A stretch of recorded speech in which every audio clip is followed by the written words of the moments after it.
चलिए let start. तो इस प्रश्न वाली को आपने पहले पढ़ाया नहीं पढ़ा, ये मुझे नहीं पता, बराबर। नहीं पढ़ा भी हो तो ये मान के अपन पढ़ेंगे कि इसको अपने पहले कभी नहीं पढ़ा है। ठीक है, प्रश्न वाली है ये 10वीं 8वीं प्रश्न वाली। इसका नाम है ऊंचाई और दूरी। पहले इसकी समझ लीजिए कि प्रश्न वाली इंपॉर्टेंट क्यों है। 5-6 नंबर का यदि सवाल आता है उससे जो कोई ज्यादा फर्क नहीं पड़ता है। फर्क इस बात का पड़ता है कि इस प्रश्न वाली को समझना। सबसे पहले ये प्रैक्टिकली कहाँ यूज होती है। जैसे कि सामने पहाड़ है, आपके सामने कोई पहाड़ है, यदि उसकी हाइट को नापना है तो आपको क्या करना पड़ेगा, उसके बिल्कुल तलहटी में एक व्यक्ति को खड़ा रखना पड़ेगा, वहां से फीता पकड़ोगे फिर ऊपर तक लेके जाओगे। उसी कंडीशन में आप क्या कर सकते हो कि इस पहाड़ की ऊंचाई माप सकते हो। वो भी नहीं माप सकते क्योंकि पहाड़ की ऊंचाई तो यहां से लगा के यू होती है, यू नहीं हो सकती। जैसे मसलन कि किसी ऊंची बिल्डिंग के सामने खड़े हो तो वही खड़े खड़े आपको उस बिल्डिंग की ऊंचाई मापनी है, तो इससे मापी जा सकती है। त्रिकोणमिति की एक शाखा है और ये त्रिकोणमिति से रिलेटेड है। कुछ सवाल मैंने पहले से इधर लिख दिए हैं जो अपन थोड़ी देर के बाद इससे सॉल्व करेंगे। तो उसके पहले 2-3 चीजें इसमें समझनी बहुत जरूरी है। सबसे पहले जैसे कि बात आती है त्रिकोणमिति की, इसे थोड़ा यूं समझिए कि इस त्रिकोणमिति में त्रिभुज का अध्ययन किया जाता है। त्रिभुज मतलब 3 भुजाओं से बनी आकृति, और त्रिभुज के भी अलावा इसमें समकोण त्रिभुज का इस्तेमाल होता है। समकोण त्रिभुज क्योंकि किसी भी त्रिभुज में समकोण त्रिभुज सिर्फ एक हो सकता है, उसके बाद जो दूसरे जो भी कोण होंगे वो 90 डिग्री से कम ही होंगे। तो दूसरी बात कि इसमें समकोण त्रिभुज का इस्तेमाल होता है। इसे थोड़ा आप समझिए कहां पर कैसे काम आएगी, इसमें क्या चीजें, जैसे कि सवाल करने के पहले आपको ये देखना होगा कि कौन सी चीजें इसमें आपकी क्या क्या काम आएगी। इसके जो पारिभाषिक कुछ शब्द होंगे जिसे समझना जरूरी है, क्योंकि इस प्रश्नावली में सबसे पहले जो भी सवाल होगा तो उसका चित्र बनाना बहुत जरूरी है। और इस चित्र की जरूरत ही पड़ेगी। प्रतीकात्मक चित्र बना जब तक नहीं आएगा बनाने, तब तक आप कभी भी इस सवाल को नहीं कर सकते। देखिए सबसे पहले एक एक चीज को मैं लेता हूं। आपको इसमें लिखने की जरूरत नहीं पड़ेगी क्योंकि मैं मिटाता रहूंगा जल्दी से जल्दी। आपको इसकी जो भी लिखेंगे उसके जो फोटो खींच के मैं आपको भेजता रहूंगा, बाद में चाहे तो आप लिख भी सकते हैं। इसमें एक शब्द आता है,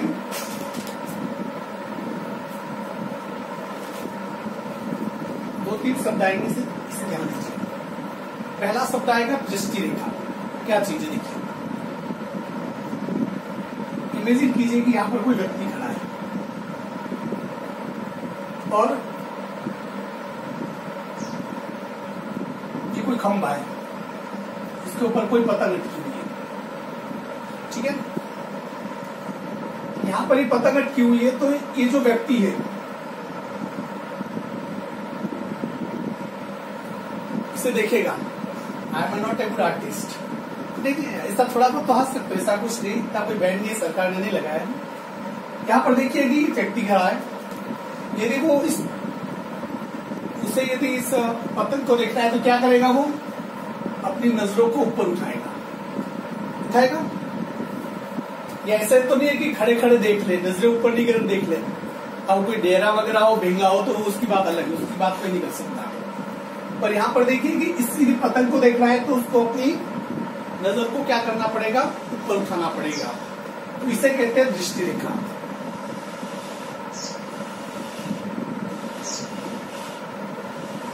ठीक है, यदि यही व्यक्ति यदि सामने देखेगा, एक तो इस पतंग को देखने के लिए उसे अपनी नजरों को ऊपर उठाना पड़ेगा।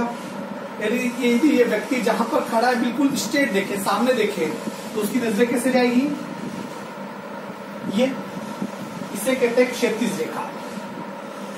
तो ये शब्द सवाल जब पढ़ोगे ना आएगा, बस शब्द बार बार इसकी आएंगे। ये हो गया क्षैतिज रेखा, अर्थात की जो दृष्टि रेखा और क्षैतिज रेखा के बीच में एक कोण बनता है। इसे ध्यान से देखिए थोड़ा। यदि आपके पास वो जो उपकरण हो तो उससे पता चल जाता है। जैसे सामने वृक्ष देख रहे हो तो यदि उस डिग्री को चढ़ाओगे तो आपको वृक्ष की ऊंचाई तक वहां तक करोगे, फिर सामने आप देखोगे तो उसके बीच में क्या बनता है, कोण बनता है। ये यहाँ पर कोण बना। ये जो कोण है उसे कहेंगे उन्नयन कोण।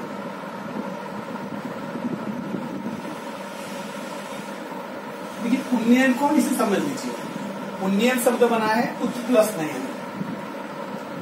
हिंदी में यदि आप पढ़ो उत्त प्लस नयन, उत्त का मतलब उठाना। किसी भी वस्तु को देखने के लिए आपको आपकी नजरों को ऊपर उठाना पड़ेगा, तो वो जो क्षैतिज रेखा से जो कोण बनता है उस कोण को कहते हैं हम उन्नयन कोण। एक दूसरी कंडीशन में यहां पर ले रहा हूं, देखिए जैसे दीवार है,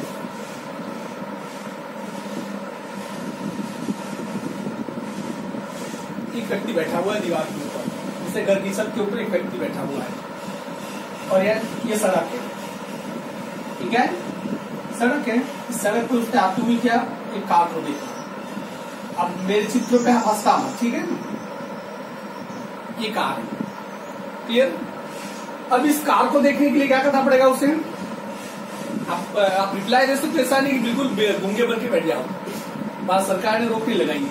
इस कार को देखने के लिए आपको क्या करना पड़ेगा, अपनी नजरों को डाउन करना पड़ेगा, झुकाना पड़ेगा।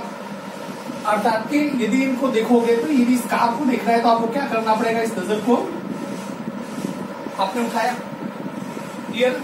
ये यहां पर क्या है, दृष्टि रेखा, क्या है इसे समझ आपको, ये दृष्टि रेखा है। और आप कहोगे यदि इसको सामने देखना हो कहां पर देखेगा ये, यदि एक तो इसकी दृष्टि रेखा होते अपनी नजरों को झुका, दूसरी तरफ क्या होगा कि वो सामने देखेगा, कहां देखेगा, उसकी नजरें यदि सामने जाएगी तो इसकी नजरें, ये नजर, ये यहां पर क्या हुई, क्षैतिज रेखा क्या हुई। अब यहां पर एक समस्या होगी, इस चीज को थोड़ा समझ लीजिएगा।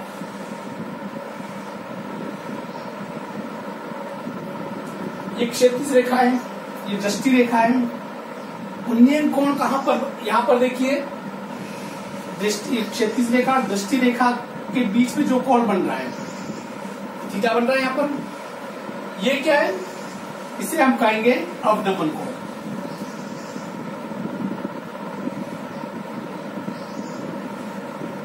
अवनमन का मतलब होता है कि नजरों को नीचे झुकाना, और उस दृष्टि रेखा और क्षैतिज रेखा के बीच में जो कोण बनता है उसे क्या कहते हैं, अवनमन कोण। अब मैं ये उन्नयन और अवनमन बता क्यों रहा हूं, क्योंकि आपके कम से कम 50, 60, 70 सवाल, जितने भी सवाल है, 30-35 सवाल है जितने भी, उन सब में उन्नयन और अवनमन ये शब्द जरूर आएगा।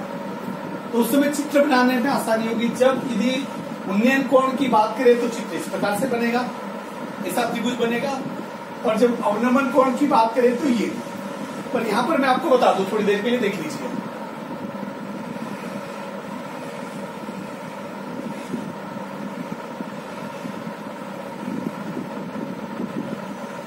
यहां पर देख लीजिए, यहां पर एक थीटा बन रहा है, कोई कोण बन रहा है, पर ये कोण हमारे काम का नहीं, क्योंकि तो हवा में बन रहा है। जबकि ज्यादा से ज्यादा वो क्या पूछेगा, सड़क की लंबाई पूछेगा, दीवार की ऊंचाई पूछेगा, या इस कार से इस व्यक्ति की दूरी पूछेगा।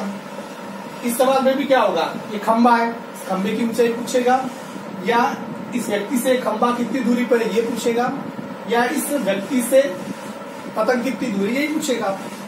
तो यहाँ पर तो कोई कोण हमें मिला ही नहीं, मिला क्या, जैसे यहाँ तो थीटा है, पर यहाँ पर 1, 2, 3, क्योंकि बिना थीटा के बिना कोण के त्रिकोणमिति संभव ही नहीं है। परंतु ध्यान दें, यदि आप ये जो क्षैतिज रेखा है, देखते हो आपकी नजरें, हमारी नजरें हमेशा सीधी गमन करती है, सीधी जाती है, बिल्कुल स्ट्रेट जाती है। यदि सीधी नहीं जाती तो दीवार के उस तरफ क्या है वो दिखता, सामने देखते नजर ऊपर उठ के यूं चली जाती है और साथ पीछे वाला दिख जाता, पर ऐसा होता नहीं है। इसका मतलब ये है कि नजरें सीधी रेखा में जा रही है, ये नजर जो क्षैतिज रेखा है। यहाँ पर ये सड़क है, ये भी क्या है, सीधी।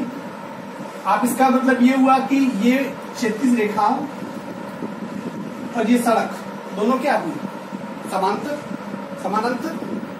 और समानांतर अर्थात कि ये कोण थीटा है, तो ये भी क्या होगा, थीटा। क्यों, एकांतर कोण है क्या ये, किसी भी समांतर रेखा को कोई एक तिर्यक रेखा काटे तो उसके दोनों के एक तरफ बनने वाले कोण हमेशा क्या होंगे, एकांतर कोण होंगे, और एकांतर कोण हमेशा समान होंगे। अर्थात कि यहाँ पर जो कोण बन रहा है वो कोण क्या कहाँ बनेगा, यहाँ पर बनेगा। तो जब भी कभी ऐसा सवाल आए तो आपको क्या करना पड़ेगा, ये इस प्रकार से चित्र बनाना पड़ेगा। तो पहले सरल सवाल है ये, तो इसकी बेसिक इंफॉर्मेशन में बता रहा हूं। तीसरी चीज आपको ये ध्यान रखना है कि किसी भी त्रिभुज में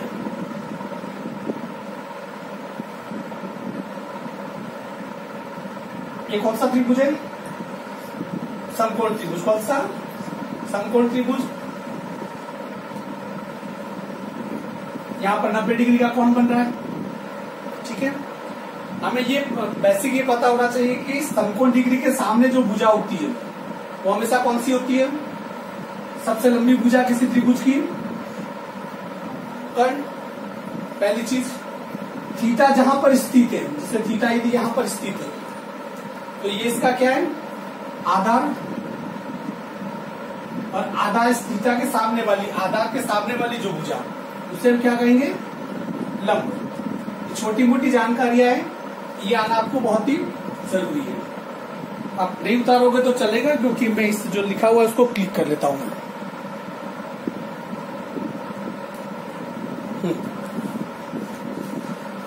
चलिए दूसरी चीज पर हम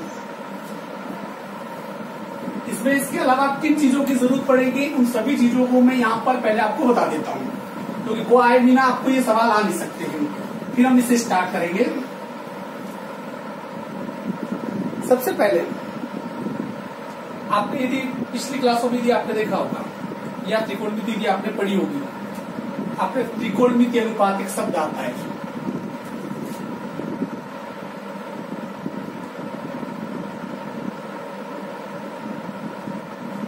ठीक है, हमें इसमें त्रिकोणमिति अनुपातों के बारे में जानना जरूरी है। इसको मैं बहुत एक रोचक तरीके से आपको बता देता हूं ताकि आपको ही समझ में आएगा।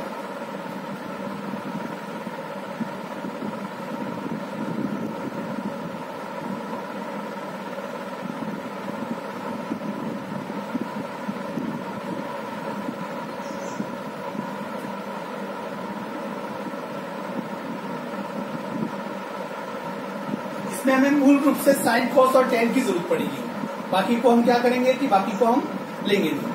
क्लियर, इसकी हमें सबसे ज्यादा जरूरत पड़ेगी साइन, कॉस और टेन। क्लियर, यदि आप देखा जाए तो मैंने अभी थोड़ी देर पहले आपको लंब, कर्ण और आधार के बारे में बताया। आपको सबसे पहली चीज याद रखनी है, लाल टक्का। याद आया, काका जी याद आए, काका जी याद आ गए। इसका मतलब पहले पढ़ा, थोड़ा थोड़ा तो याद आएगा ही आएगा। लाल और कक्का, लाल और कक्का क्या, इसे समझ लीजिए पहले आप। अर्थात कि साइन थीटा का त्रिकोणमिति अनुपात क्या होगा, लंब बटा कर्ण, कॉस थीटा का आधार बटा कर्ण, टेन थीटा का लंब बटा आधार। एक तो ये होना जरूरी है। कभी कभी तीनों के अलावा किसी और का भी आ जाए तो हमें पता है कि साइन का उल्टा क्या होता है, कॉसेक, कॉस का सेक, टेन का। एक तो ये जानकारी आपको होनी बहुत ही जरूरी है। ये इसके अलावा इसमें जो भी मान आएंगे, जैसे कि वो साइन 60 का मान, कॉस 45 का मान, उसके लिए वो साइनी आनी जरूरी है। अब साइनी आपको आती होगी बनाना या भूल भी गए होंगे, पर मैं क्या करता हूं, मुझे लगता है कि आपके चेहरे देख के मुझे लग रहा है कि माउस पे आप भूल गए होंगे। उसकी बार बार हमें जरूरत पड़ेगी। उसे क्या करते हैं कि हम यहाँ पर, मैं एक बार फिर आपको बहुत ही इंटरेस्टिंग तरीके से बनाने, क्योंकि उसके मान रखने की जरूरत थी, याद करने की जरूरत थी। क्लियर, आपको बहुत सिंपल तरीके से वो सारणी बनानी आनी चाहिए। अब आप इसे देख लीजिए थोड़ा। मेन चीज मैं आपको बताता हूँ कि इसमें क्या ध्यान रखना है आपको। एक तो क्रम ध्यान रखना है, sine theta, cos theta, tan theta. मैं इससे ज्यादा नहीं जाऊंगा, क्योंकि तीन के मान आपको पता हो तो बाकी के नाम पता किए जा सकते हैं, क्योंकि बाकी विलोम होते हैं। हमें शॉर्ट एंड स्वीट चलना है। एक तो ये चीज आपको ध्यान देनी चाहिए, इस क्रम को मत भूलना, नहीं तो सारणी गलत बन जाएगी। इसके अलावा दूसरी चीज,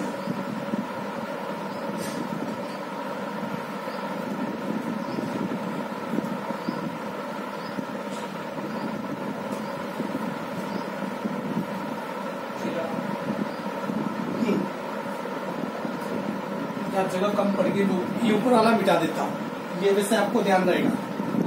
देखिए इसमें आपको ये ध्यान रखना है कि इसके कोण, क्या प्रॉब्लम है, हाँ एक तो इसके जो कोणों के जो मान होंगे वो आपको याद रहना बहुत जरूरी है कि यहाँ पर कैसे लिखोगे।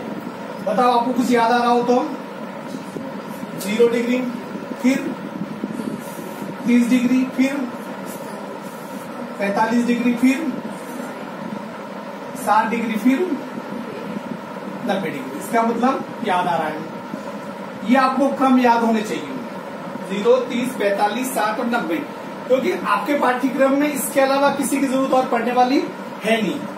इस प्रश्नावली में सिर्फ इसके मान के अलावा और कोई आपको पहुंचाना है नहीं, इसलिए इनका ही आपको नॉलेज यहाँ पर दिया है। बड़ी क्लासों में जाओगे तो और भी आपको पढ़ने मिलेगा।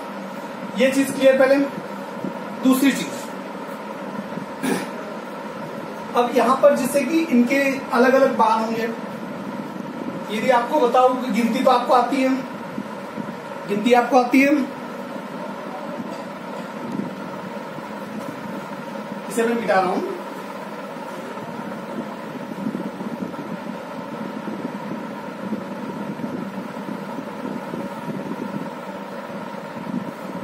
सबसे सिंपल तरीके से किस प्रकार से इस पसारनी को बनाया जा सकता है, 0 से लगा के आपको 4 तक गिनती आनी चाहिए। बोला आती है सबको? 0, 1, 2, 3 और 4। आगे पहला काम ये 4 तक गिनती, और दूसरा काम करो सबके नीचे 4-4 लिख दो। क्या करेंगे? सबके नीचे 4-4 लिख दीजिए, 0, 1, 2, 3, 4, और सबके नीचे क्या क्या लिख दिए? 4-4 हमने लिख दिए।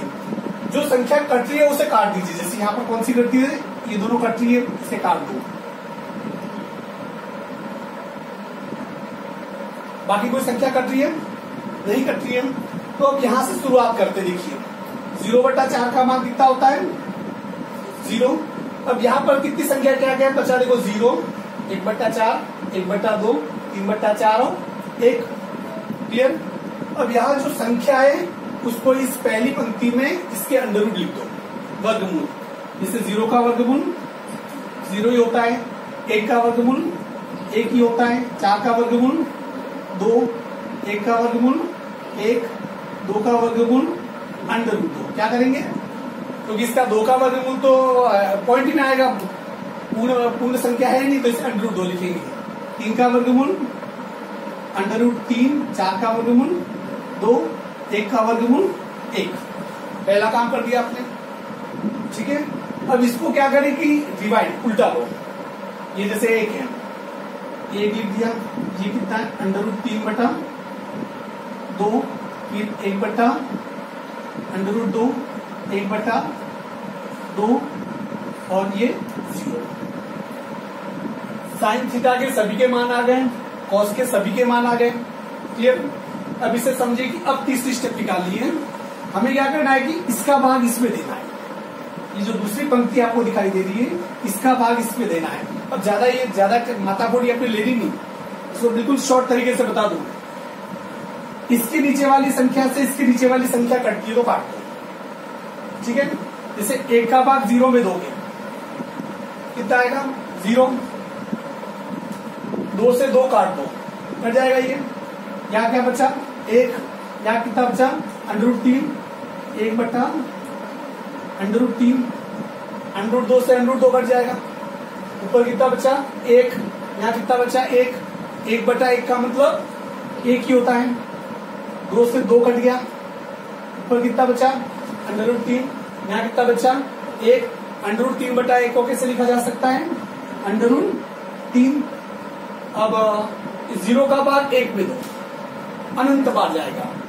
अब अनंत बार कैसे जाएगा? आप ट्राई कर दीजिए, लिखिए 1 0 0 एकम 0 0 एकम 0 जाता ही रहेगा, मतलब ये इन्फिनिटी। ये आपको सिर्फ 3 के मान आ गए तो बाकी के निकालने की आपको जरूरत नहीं है, क्योंकि बाकी की इसमें हमें जरूरत पड़ने भी वाली है नहीं।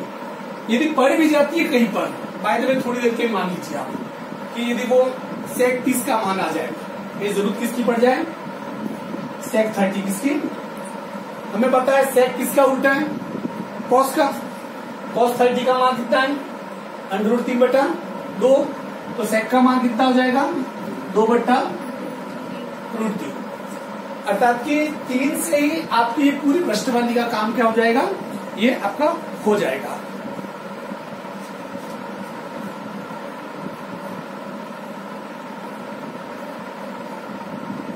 बीच बीच में फोटो ले रहा हूं ताकि ठीक रहेगा। आपके पास बुक्स हैं, इसके पास नहीं,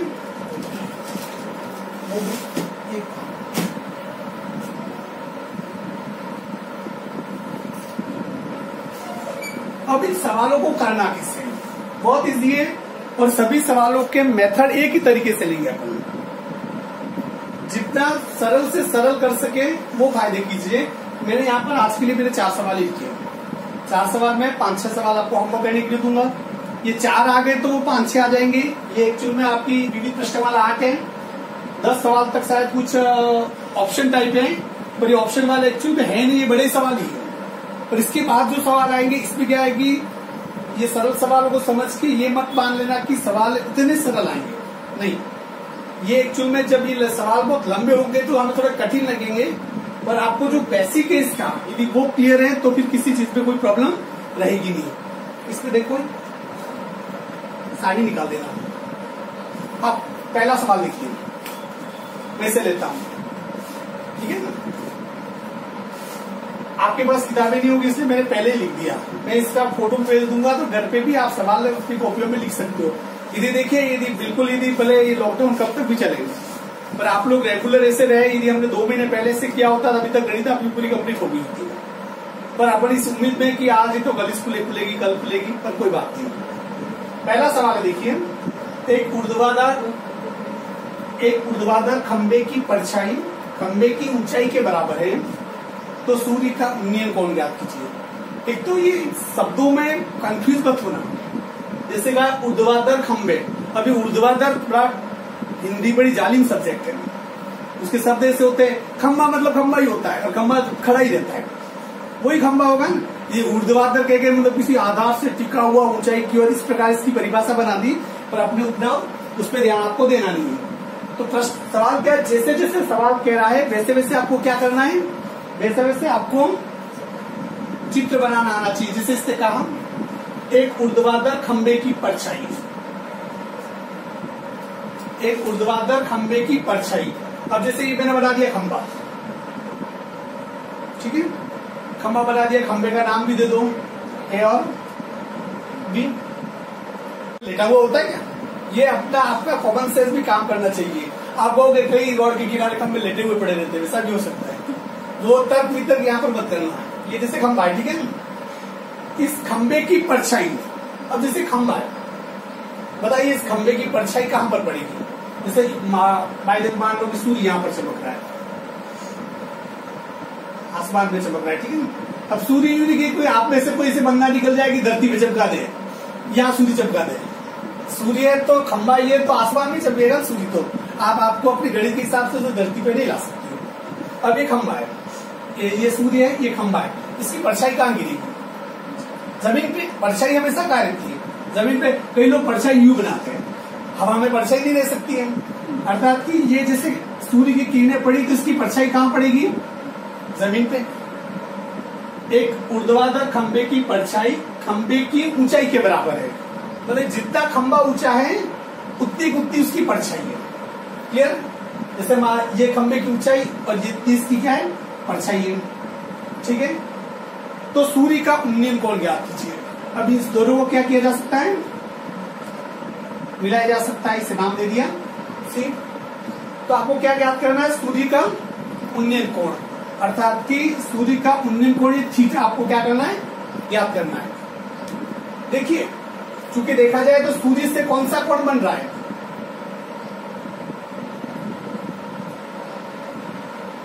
यहां से क्या बन रहा है, ये सूर्य तो ऊपर है, वो यदि बाय द वे सूर्य खंबे को देखता तो वो नजर नीचे करता, तो इसका मतलब ये अवनमन कोण बन रहा है, और ये कोण और ये कोण क्या है, बराबर, क्योंकि ये रेखा और ये रेखा क्या है, समांतर एकांतर कोण है, तो हमें ये थीटा ज्ञात करना है।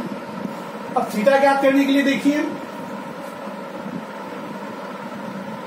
ये 3 चीजें, इससे बाहर हमें जाना नहीं है। अब होता क्या है देखो बताऊं, इस त्रिकोणमिति में 3 में से कोई एक भुजा भी दे रखी हो, एक भुजा भी दे रखी हो तो बाकी की 2 भुजाएं त्रिकोणमिति में ज्ञात की जा सकती है। जबकि सिंपल मैथ्स में ऐसा नहीं होता है। लंब और आधार दे रखा हो तो कर्ण ज्ञात कर सकते हैं, कर्ण और लंब दे रखा हो तो आधार ज्ञात कर सकते हैं, ये होता है रियल में। पर यहां पर देखिए इसकी ऊंचाई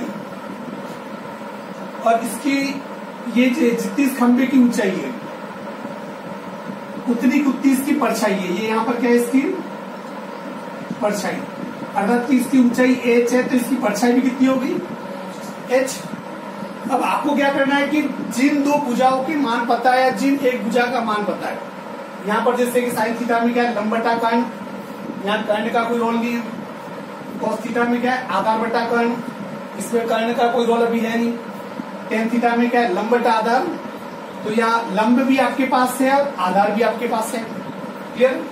तो सबसे पहले लिखेंगे जैसे कि इन दोनों भुजाओं की जिसका मान ज्ञात करना है, जिसका जैसे कि इसके दोनों के मान पता है तो जिससे लिख दिया आपने लंब बटा आधार। लंब बटा आधार किसमें आता है, किसमें आता है देखिए टेन थीटा में। किसमें आता है, टेन थीटा में।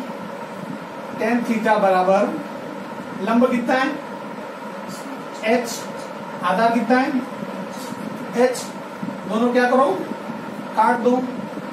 टेन थीटा का मान कितना आ गया, 1। तो आप ये देखिए कि टेन थीटा का मान 1 आ गया, तो टेन थीटा की उस पंक्ति में देखिए कि किसका मान 1 है, कितने डिग्री का मान 1 है, देखिए 45 डिग्री। अतः थीटा बराबर कितना आ गया, 45 डिग्री। कितना हो जाएगा, 45 डिग्री। ये हो गया पहला सवाल। मैं सब आपको उतारने का मौका नहीं दे रहा हूं क्योंकि मैं चाहता हूं मैं इसकी फोटो आपको क्या कर दूंगा, सेंड कर दूंगा, घर पे बैठ के आराम से मोबाइल पे उतार दूंगा। अब देखिए पहला सवाल था, ये सबसे सरल सवाल था। मैंने 2-3 अलग अलग वैरायटी के सवाल ले लिए हैं।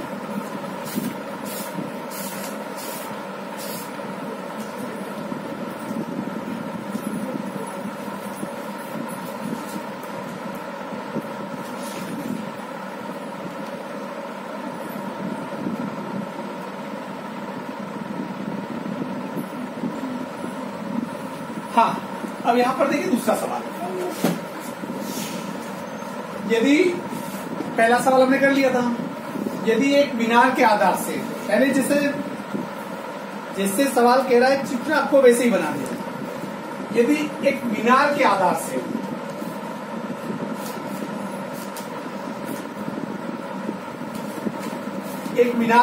से देखिए थोड़ा,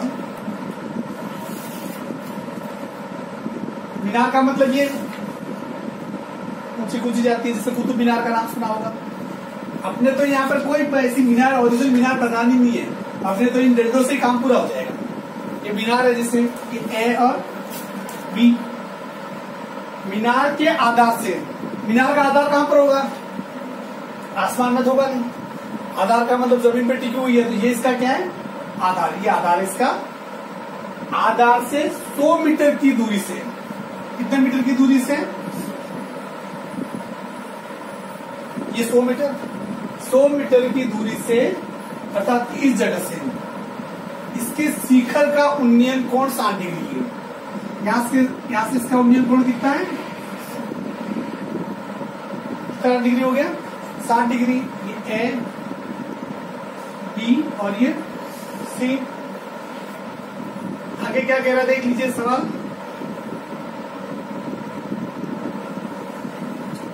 शिखर का उन्नयन कोण 60 डिग्री है, तो मीनार की ऊंचाई ज्ञात कीजिए।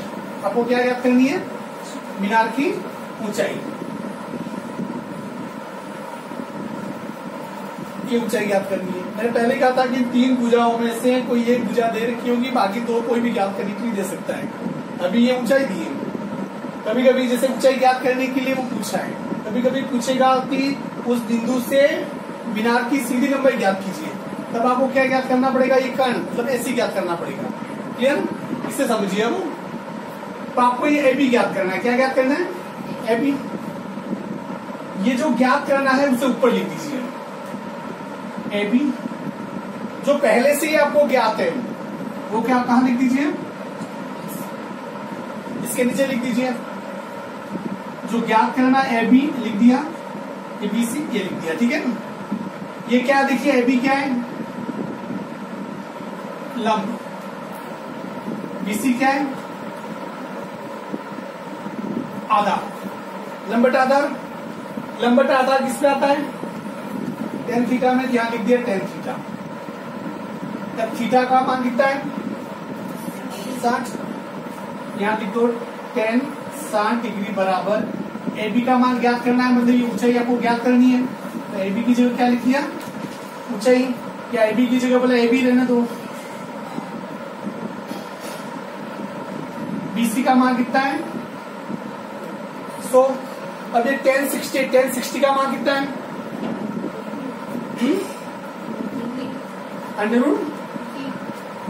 अंडर 3 बट्टा कितना? 1 कर दो बराबर ए बी की जगह ए बी और 100 क्रॉस मल्टीप्लाई करेंगे। ए बी का गुणा 1 से कीजिए, ए बी 100 का गुणा अंडर 3 से कीजिए, 100 अंडर 3।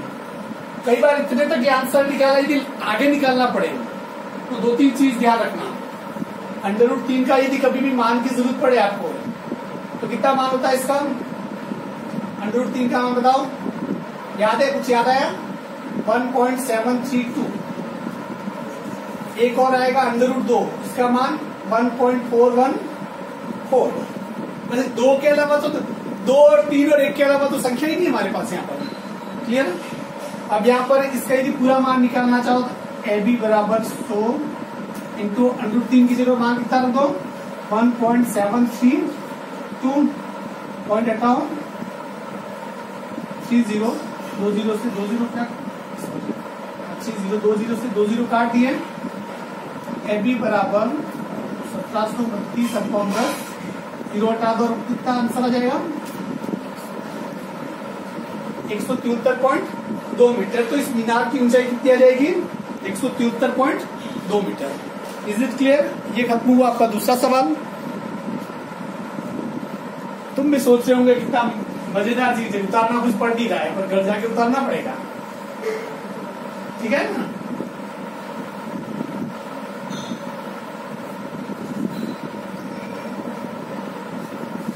तो नीलम ग्रुप पे नहीं है? 10th वाले ग्रुप पे नहीं? आज सवाल नंबर 30 देखिए। 15 मीटर लंबी एक सीढ़ी, 15 मीटर एक लंबी सीढ़ी किसी दीवार के शिखर तक पहुंचती है। देखो ये जैसे जैसे शब्दों को पकड़ना।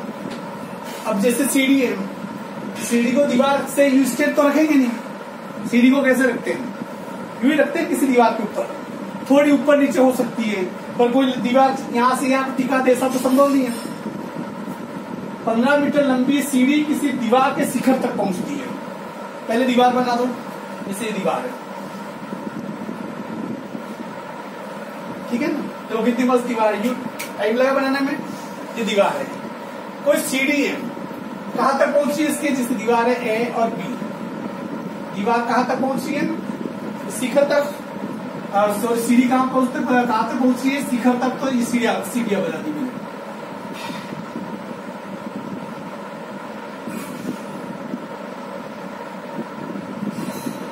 सीढ़ी, ठीक है। हाँ, नींद आने लगी है छोटी छोटी। तो एक ही सवाल है इसके बाद, ठीक है। 15 मीटर लंबी एक सीढ़ी, सीढ़ी की लंबाई कितनी है? 15 मीटर। ये सीढ़ी, तो ये क्या होगा इसमें? देखो दीवार भी जमीन पे ही होगी, सीढ़ी भी जमीन पे टिकी होगी, तो ये क्या है आपका? ये आधार। सीढ़ी की लंबाई कितनी आ गई? 15 मीटर। सवाल क्या पूछा है?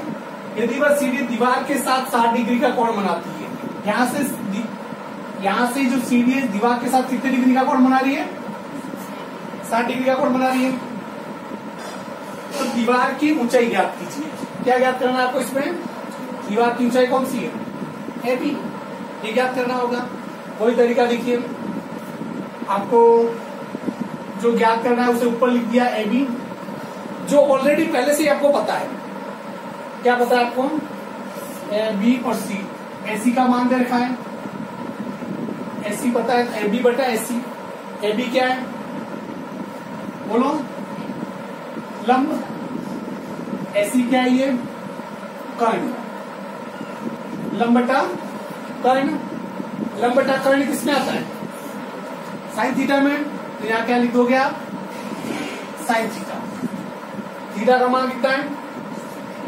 60 degree. Sine 60 degree. A B की जगह ए बी। एसी का मान कितना दे रखा है? 15 मीटर। साइन 60 का मान कितना है? रूट 3/2 बराबर ए बी अपॉन 50। वही क्रॉस मल्टीप्लाई। ए बी का गुणा 2 से कीजिए। ए बी इंटू 2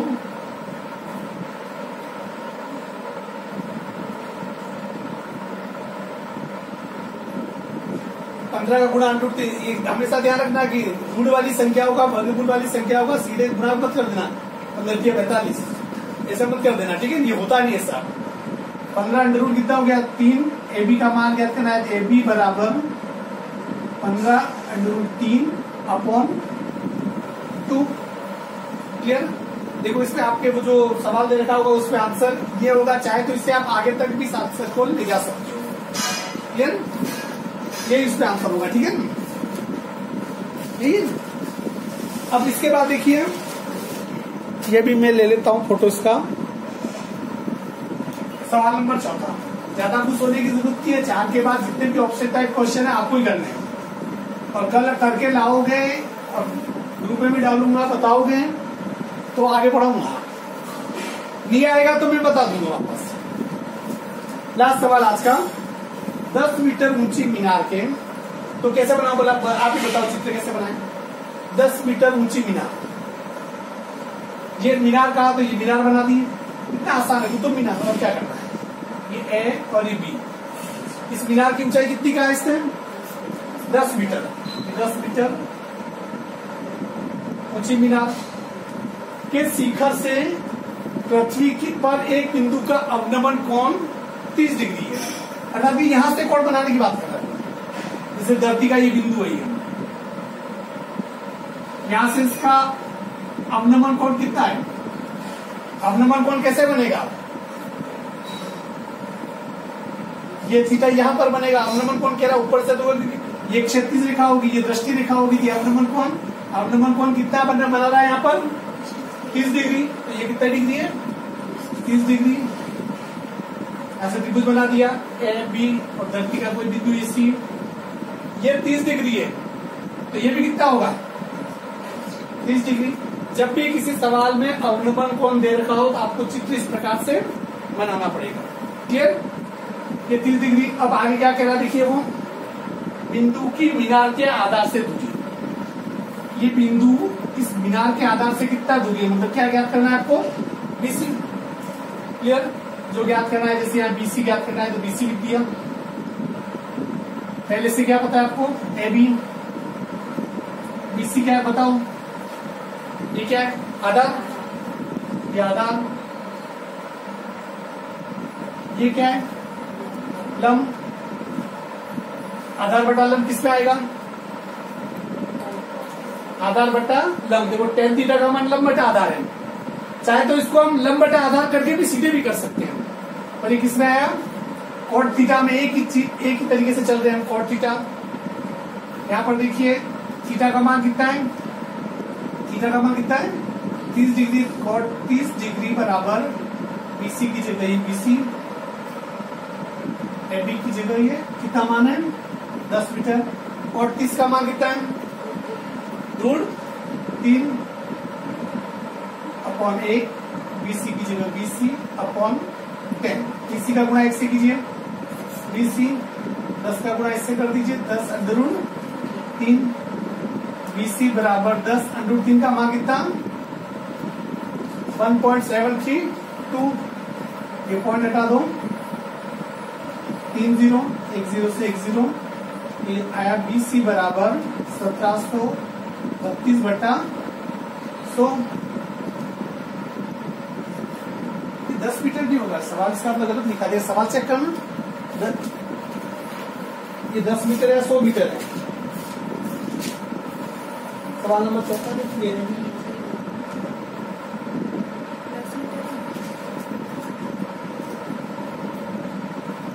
10 मीटर की मेरी, हाँ ठीक है। BC बराबर 2 जीरो हटा दिया, 2 संख्या के बाद पॉइंट, तो 17.32 मीटर। तो इसके बीच की दूरी कितनी आ गई? उस बिंदु की आधार से दूरी कितनी आ जाएगी? 17.32 मीटर। तो अब आपको क्या करना है, देखिए अब समझ लीजिए आप इसे अच्छी तरीके से। पहला, दूसरा, तीसरा और चौथा सवाल, 4 सवाल मैंने आपको बताए। 5 से लगाकर 10 ये सभी ऑप्शन टाइप वाले ही हैं, और करने से चित्र पूरे सवाल तो पूरे करने पड़ेंगे। 5वां, 6वां, 7वां, 8वां, 9वां और 10वां ये सवाल आपको करके लाने। इस पे जो नहीं आएंगे वो कल पॉइंट पे मैं वापस आपको क्या करूंगा, आपको बता दूंगा। आज के लिए इतना ही, धन्यवाद। आप लोग पढ़ा रहे उसके लिए डबल धन्यवाद। आपको रोज आना है और ये क्लास है, और आप अपने ग्रुप में भी इसका लिंक मैं आपको सेंड कर दूंगा, ठीक है। और जो मैंने बोर्ड पे जितना भी उतारा है उसके सब मैंने फोटो खींच दिए, वो भी ग्रुप पे मैं डाल दूंगा। धन्यवाद।